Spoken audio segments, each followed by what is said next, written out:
നമസ്കാരം. ന്യൂസ് ബ്രേക്സിലേക്ക് വിശദമായി. റിപ്പബ്ലിക് ദിനാഘോഷത്തിൽ രാജ്യം.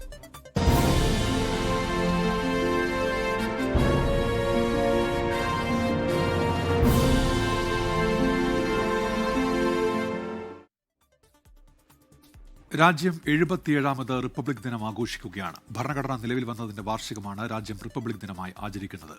യുദ്ധവിമാനങ്ങളും ഹെലികോപ്റ്ററുകളും റിപ്പബ്ലിക് ദിനത്തിൽ അഭ്യാസ പ്രകടനങ്ങളുടെ ഭാഗമാകും.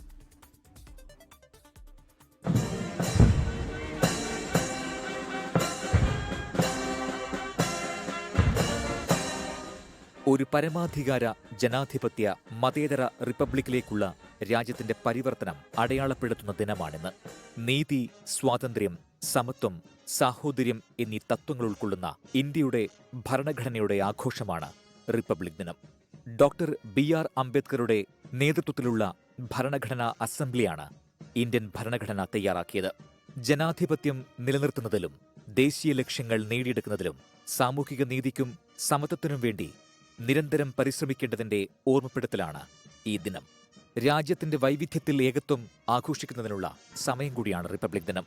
റിപ്പബ്ലിക് ദിനാഘോഷങ്ങളുടെ ഭാഗമായി പാക് ഭീകരകേന്ദ്രങ്ങൾ തകർത്ത ഓപ്പറേഷൻ സിന്ദൂറിനുള്ള ആദരമായി സിന്ദൂർ ഫോർമേഷൻ എന്ന പേരിൽ പ്രത്യേക വിമാനങ്ങളുടെ അഭ്യാസ പ്രകടനം ഡൽഹിയിൽ നടക്കും. റഫാൽ, സുഖോയ് പോർവിമാനങ്ങൾ ആകാശത്ത് വിസ്മയം തീർക്കും. 29 യുദ്ധവിമാനങ്ങളും ഹെലികോപ്റ്ററുകളും അഭ്യാസ പ്രകടനങ്ങളുടെ ഭാഗമാകും.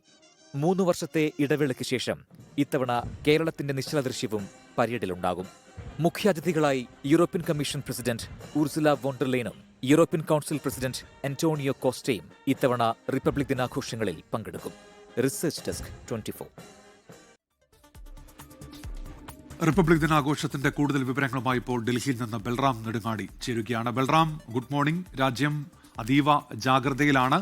10:30 റിപ്പബ്ലിക് ദിന പരേഡ്, വിപുലമായ പരേഡ് ആരംഭിക്കുന്നത്. എന്തൊക്കെയാണ് ഡൽഹിയിലെ ഒരുക്കങ്ങൾ, വിവരങ്ങൾ എന്തൊക്കെയാണ് Balram? Very good morning Unmesh. 77ാമത് റിപ്പബ്ലിക് ദിന പരേഡിനായി എല്ലാ ഒരുക്കങ്ങളും ഡൽഹിയിൽ പൂർത്തിയായിരിക്കുകയാണ്. രാവിലെ 7 മണിയോടെ തന്നെ റിപ്പബ്ലിക് ദിന പരേഡ് കാണാനുള്ള ആളുകൾക്കുള്ള പ്രവേശനം ആരംഭിക്കും. രാവിലെ 9:30 പ്രധാനമന്ത്രി ദേശീയ യുദ്ധസ്മാരകത്തിൽ എത്തി ആദരം അർപ്പിക്കും. തുടർന്ന് അദ്ദേഹം കർത്തവ്യപഥത്തിലേക്ക് എത്തും. അവിടെ വെച്ചാണ് ആഘോഷങ്ങൾക്ക് തുടക്കമാകുക. രാഷ്ട്രപതി സല്യൂട്ട് സ്വീകരിച്ച ശേഷം പിന്നീട് പ്രൗഢഗംഭീരമായ റിപ്പബ്ലിക് ദിന പരേഡ് ആരംഭിക്കും. 9:30 തന്നെ പരേഡിന്റെ ആദ്യഘട്ട ഒരുക്കങ്ങൾ ആരംഭിക്കും. തുടർന്ന് 10:30 പരേഡ് ഔദ്യോഗികമായി ആരംഭിക്കുക. ഇന്ത്യയുടെ വിവിധ മേഖലകളിൽ ശാസ്ത്ര സാങ്കേതിക സൈനിക മേഖലകളിലും സാംസ്കാരിക പൈതൃകവും വിളിച്ചോതുന്ന തരത്തിലുള്ള പ്രൗഢഗംഭീരമായ പരേഡാണ് ഇത്തവണയും ഒരുക്കിയിരിക്കുന്നത്. 90 മിനിറ്റ് നീണ്ടു നിൽക്കുന്ന ദൃശ്യവിസ്മയമാകും ഈ പരേഡിൽ അവതരിപ്പിക്കുക. പ്രധാനമായും വന്ദേമാതരത്തിന്റെ 150ാം വാർഷികം ആഘോഷിക്കുന്ന വേളയിൽ ഇതുമായി ബന്ധപ്പെട്ടുള്ള ആശയത്തിൽ തന്നെയാണ് ഇത്തവണത്തെ റിപ്പബ്ലിക് ദിന പരേഡ് നടക്കുന്നത്. ഒപ്പം തന്നെ ആത്മനിർഭർ ഭാരത് എന്ന വിഷയത്തിൽ ഊന്നിയാണ് ഇത്തവണത്തെ റിപ്പബ്ലിക് ദിന പരേഡ് എന്നുള്ളതും ശ്രദ്ധേയമാണ്. യൂറോപ്യൻ യൂണിയൻ നേതാക്കളാണ് ഇത്തവണത്തെ റിപ്പബ്ലിക് ദിന പരേഡിൽ പ്രത്യേക അതിഥികളായി എത്തുന്നത്. ഇത്തവണ ഓപ്പറേഷൻ സിന്ദൂറുമായി ബന്ധപ്പെട്ടുള്ള പ്രത്യേക പ്രകടനം, വ്യോമസേന യുദ്ധവിമാനങ്ങളുടെ പ്രത്യേക പ്രകടനവും റിപ്പബ്ലിക് ദിന പരേഡിനോടനുബന്ധിച്ചുണ്ടാകും. കനത്ത സുരക്ഷയാണ് ഡൽഹിയിലും അതിർത്തി മേഖലയിലും റിപ്പബ്ലിക് ദിനത്തോട് അനുബന്ധിച്ച് ഒരുക്കിയിരിക്കുന്നത്. ഉന്മേഷ്. ശരി, ബൽറാം നെടുങ്ങാടിയാണ് വിവരങ്ങൾ നൽകിയത്. കേരളത്തിൽ നിന്ന് 8 പേർക്കാണ് ഇക്കുറി പത്മ പുരസ്കാരങ്ങൾ ലഭിച്ചത്. അന്തരിച്ച മുൻ മുഖ്യമന്ത്രി VS അച്യുതാനന്ദന് പത്മവിഭൂഷൺ ലഭിച്ചു. നടൻ മമ്മൂട്ടി, വെള്ളാപ്പള്ളി നടേശൻ എന്നിവർ പത്മഭൂഷണും അർഹരായി. ഇത്തവണത്തെ പത്മ പുരസ്കാരങ്ങൾ പ്രഖ്യാപിച്ചപ്പോൾ കേരളത്തിന് അഭിമാനിക്കാനേറെ. പത്മവിഭൂഷൺ ലഭിച്ച 5 പേരിൽ 3 പേരും മലയാളികൾ. മുൻ മുഖ്യമന്ത്രി VS Achuthanandan, justice KT Thomas, സാഹിത്യകാരൻ P നാരായണൻ എന്നിവർക്കാണ് പത്മവിഭൂഷൺ പുരസ്കാരം. VS അച്യുതാനന്ദന് മരണാനന്തര ബഹുമതിയായാണ് പുരസ്കാരം. നടൻ മമ്മൂട്ടിക്കും SNDP യോഗം ജനറൽ സെക്രട്ടറി വെള്ളാപ്പള്ളി നടേശനും പത്മഭൂഷൺ. രാജ്യം പിതാവിന് നൽകിയ അംഗീകാരം സന്തോഷത്തോടെ സ്വീകരിക്കുകയാണെന്ന് VS അച്യുതാനന്ദന്റെ മകൻ VA അരുൺകുമാർ. ഇന്നിപ്പോ രാജ്യത്തിന്റെ ഒരു അംഗീകാരം പ്രഖ്യാപിക്കുമ്പോൾ കുടുംബത്തിന് വലിയ സന്തോഷമുണ്ട്. പുരസ്കാരം ശ്രീനാരായണ ഗുരുവിനെ സമർപ്പിക്കുന്നെന്ന് വെള്ളാപ്പള്ളി നടേശൻ. അപ്പോൾ ഈ അവാർഡിൻ്റെ അവകാശികൾ ഞാനല്ല, ഇവിടുത്തെ എന്നെ ഇതിലേക്ക് പ്രാപ്തരാക്കിയ ജനങ്ങളാണ്. അവർക്ക് ഞാൻ നന്ദി പറയുന്നു. ഈ അവാർഡ് അവർക്കുള്ളതാണ്. പക്ഷേ ഈ അവാർഡ് ഞാൻ ഗുരുവിൻ്റെ പാദങ്ങളിൽ സമർപ്പിക്കുകയാണ്. ശാസ്ത്രജ്ഞരായ AE മുത്തുനായകം, കലാമണ്ഡലം വിമല മേനൻ, പരിസ്ഥിതി പ്രവർത്തക കൊല്ലക്കൽ ദേവകിയമ്മ എന്നിവർ പത്മശ്രീ പുരസ്കാരത്തിനും അർഹരായി.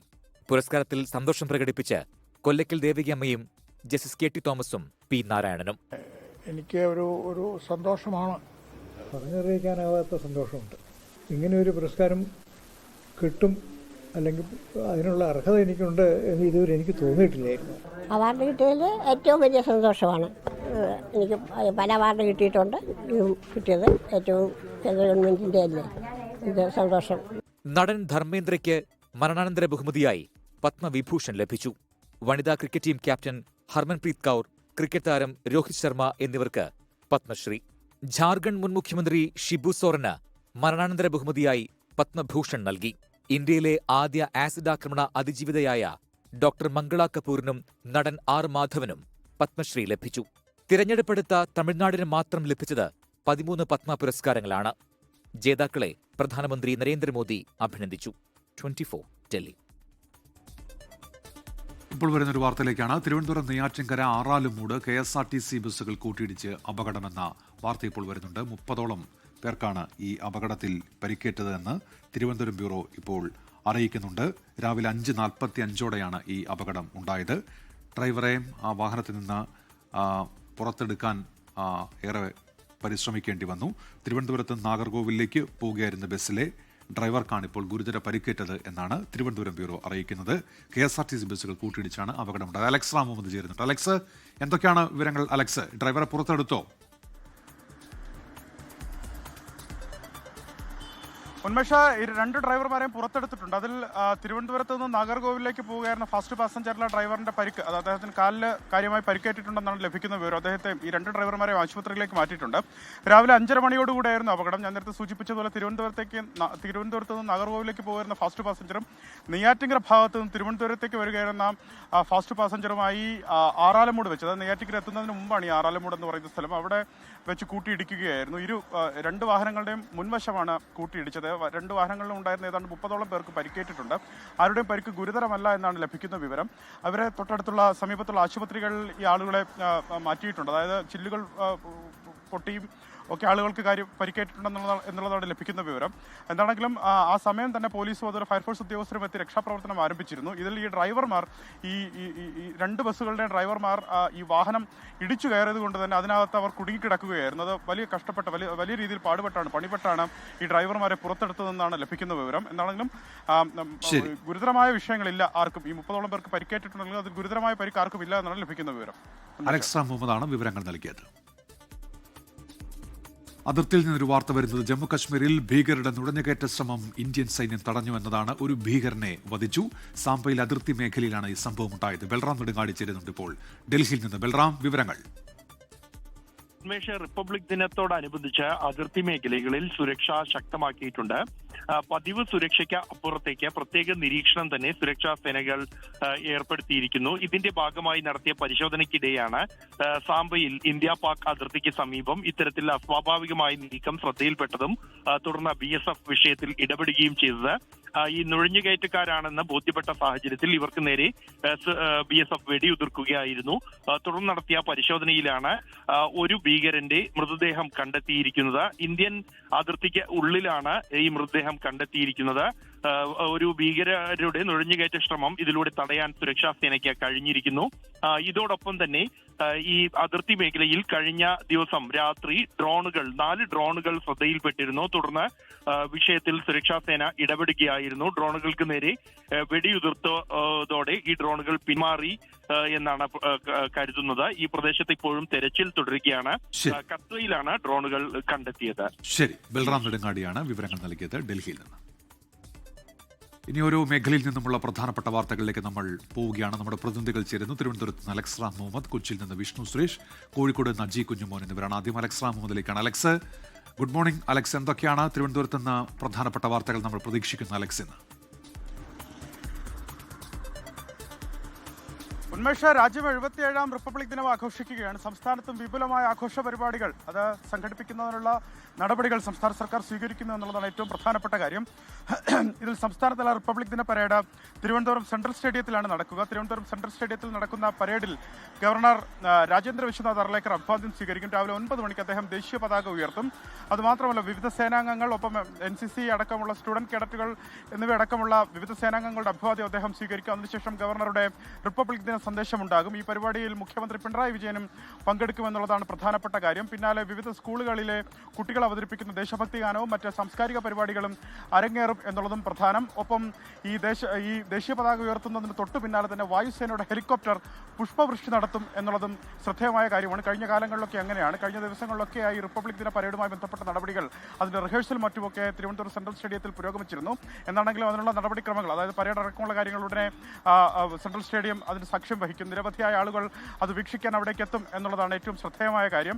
മറ്റൊന്ന്, രാവിലെ 9:30 മണിക്ക് നിയമസഭാ സമുച്ചയത്തിൽ സ്പീക്കർ എൻ ഷംസീർ ദേശീയ പതാക ഉയർത്തും. സമാനമായി തന്നെ മറ്റു ജില്ലകളിലെല്ലാം, സംസ്ഥാനത്തെ മറ്റു ജില്ലകളിലെല്ലാം, ജില്ലാ കേന്ദ്രങ്ങൾ, അതായത് കളക്ടറേറ്റുകളിൽ റിപ്പബ്ലിക് ദിനം കാര്യമായി തന്നെ സംഘടിപ്പിക്കുന്നുണ്ട്. അതിൽ വിവിധ മന്ത്രിമാർ ഓരോ ജില്ലകളിലും ഈ ദേശീയ പതാക ഉയർത്തുകയും റിപ്പബ്ലിക് ദിന സന്ദേശം നൽകുകയും ചെയ്യും. അത് പ്രധാനപ്പെട്ട കാര്യമാണ്. മറ്റൊന്ന്, വിളപ്പിൽശാലയിലെ സാമൂഹ്യാരോഗ്യ കേന്ദ്രത്തിനെതിരെ ഉയർന്ന ഈ ചികിത്സ നിഷേധ പരാതിയുമായി ബന്ധപ്പെട്ടാണ്. അത് രാഷ്ട്രീയ വിഷയമായി കൂടെ ഉയരുന്നുണ്ട് ഈ നിയമസഭാ തെരഞ്ഞെടുപ്പ് പശ്ചാത്തലത്തിൽ. അന്ന് BJPയും അതുപോലെ യൂത്ത് കോൺഗ്രസും ഇന്ന് സാമൂഹ്യാരോഗ്യ കേന്ദ്രത്തിലേക്ക് മാർച്ച് സംഘടിപ്പിക്കുമെന്ന് വ്യക്തമാക്കിയിട്ടുണ്ട്.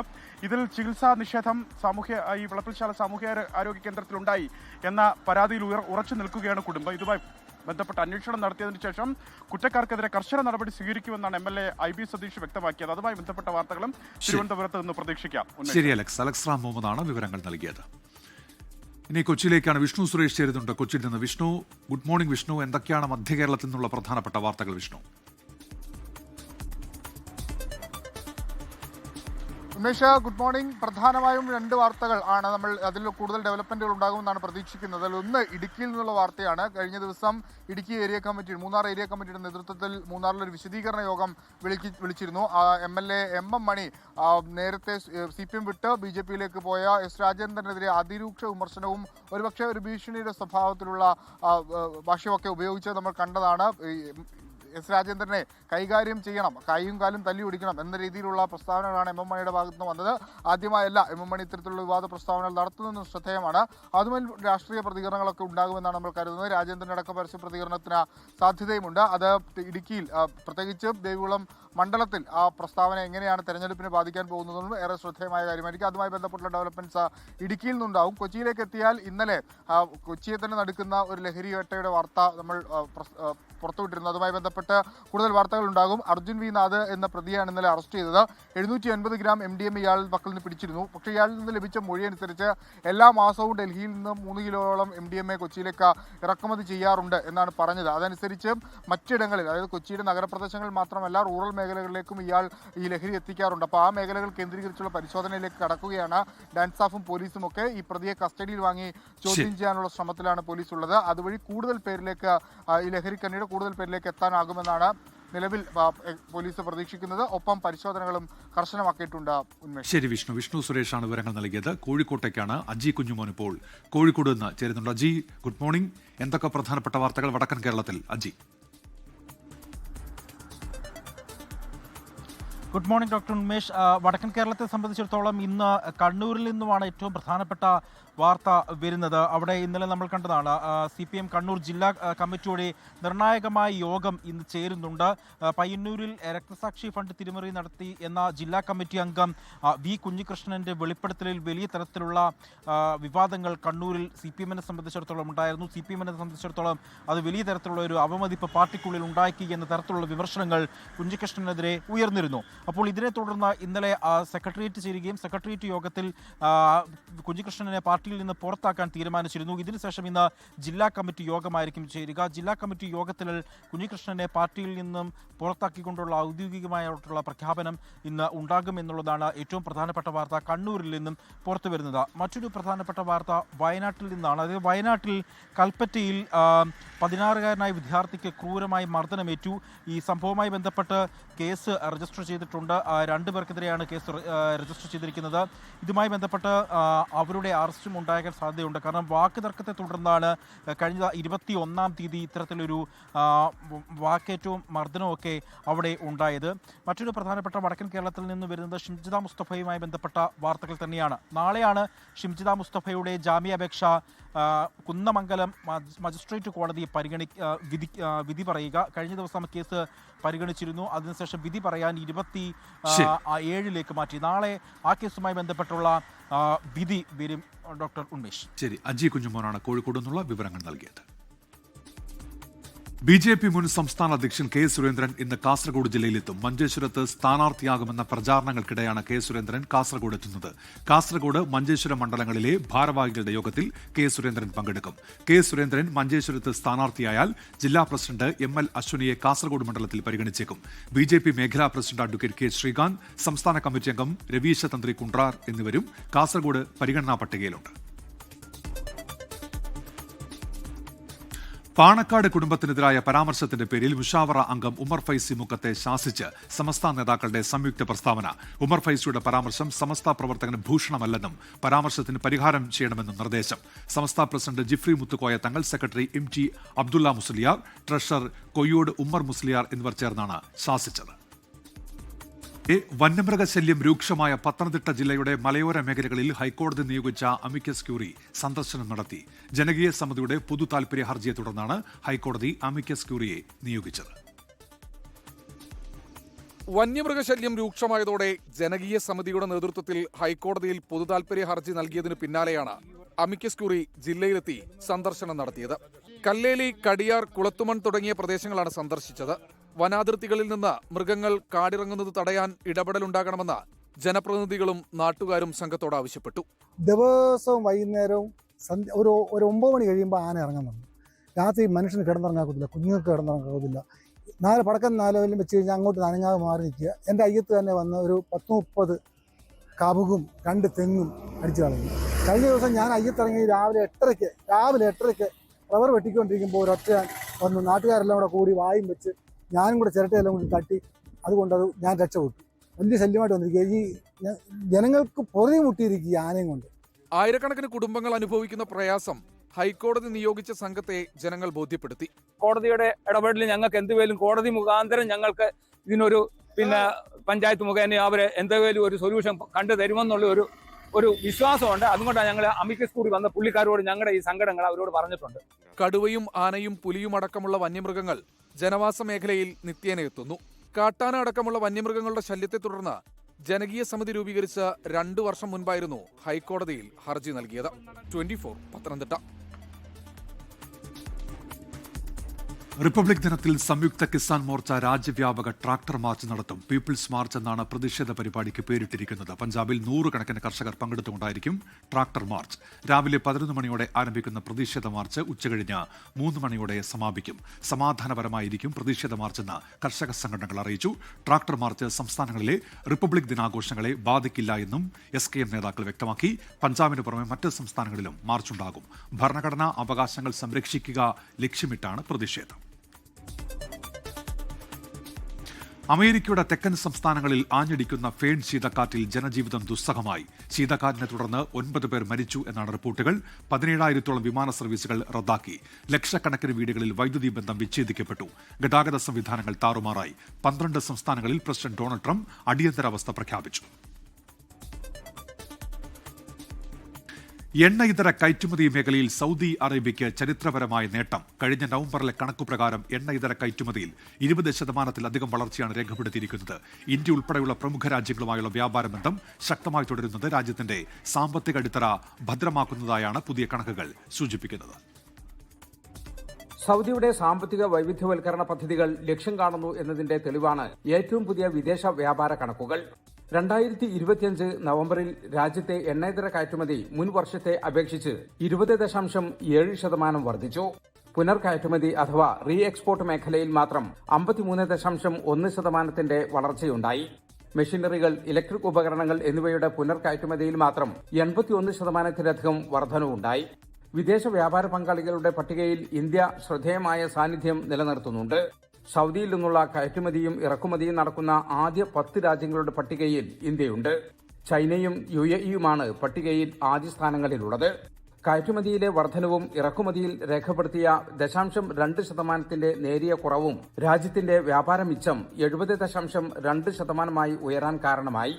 മൊത്തം കയറ്റുമതിയിൽ പെട്രോളിയം ഉൽപ്പന്നങ്ങളുടെ വിഹിതം കുറയുന്നതും എണ്ണേതര ഉൽപ്പന്നങ്ങളുടെ വിഹിതം 42.2% ഉയരുന്നതും സൗദി സമ്പദ് വ്യവസ്ഥയ്ക്ക് കരുത്തു പകരും. കെമിക്കൽ ഉപകരണങ്ങൾ, ഗതാഗത ഉപകരണങ്ങൾ എന്നിവയും വ്യാപാരത്തിൽ വലിയ പങ്ക് വഹിക്കുന്നു. ജിദ്ദ വിമാനത്താവളവും ദമാം തുറമുഖവുമാണ് വിദേശ വ്യാപാരത്തിന് പ്രധാന കവാടങ്ങളായതെന്നും ജനറൽ അതോറിറ്റി ഫോർ സ്റ്റാറ്റിസ്റ്റിക്സ് പുറത്തുവിട്ട റിപ്പോർട്ട് പറയുന്നു. ജലീൽ കണമകലം, 24 ജിദ്ദ. നിർമ്മിത ബുദ്ധിയുടെ വികാസം കുട്ടികളുടെ ചിന്തയും ഭാഷയും സാരമായി ബാധിക്കുന്നുവെന്ന് ഡോക്ടർ ശശി തരൂർ MP. യുവതലമുറയുടെ വായനയെക്കുറിച്ച് ആശങ്കയുണ്ട്. രാഷ്ട്രീയക്കാരൻ എന്നതിലപ്പുറം എക്കാലവും എഴുത്തുകാരനായി അറിയപ്പെടാനാണ് ആഗ്രഹമെന്നും ശശി തരൂർ MP ദുബായിൽ പറഞ്ഞു. ദുബായിൽ നടന്ന എമിറേറ്റ്സ് ലിറ്ററേച്ചർ ഫെസ്റ്റിവലിൽ Shashi Tharoor a wonderland of words എന്ന വിഷയത്തിൽ സംസാരിക്കവെയാണ് ശശി തരൂർ തന്റെ ആശങ്ക പങ്കുവച്ചത്. AI വ്യാപനം കുട്ടികളുടെ ചിന്താശേഷിയെ സാരമായി ബാധിക്കുന്നു. ക്രിയാത്മകമായി ഇടപെടേണ്ട ഇടങ്ങളിൽ AIയുടെ സഹായം തേടുന്നത് ആശാവഹമല്ല. ചിന്തകളിൽ നിന്നും വാക്കുകളിൽ നിന്നും യുവതലമുറ അകലുന്നു. What dismays me is when the thinking is also outsourced to AI. When basically the kid gives the topic of the assignment to ChatGPT and ChatGPT writes the essay for the kid is actually cheating themselves. Social media ഉപയോഗം കുട്ടികളെ എവിടെ ചെന്നെത്തിക്കുമെന്ന് ആശങ്കയുണ്ട്. രാഷ്ട്രീയത്തിലുള്ള ഏതു പദവിയും എപ്പോൾ വേണമെങ്കിലും നഷ്ടമാകാമെന്നും എഴുത്തുകാരനായി അറിയപ്പെടാനാണ് കൂടുതൽ ആഗ്രഹമെന്നും ശശി തരൂർ.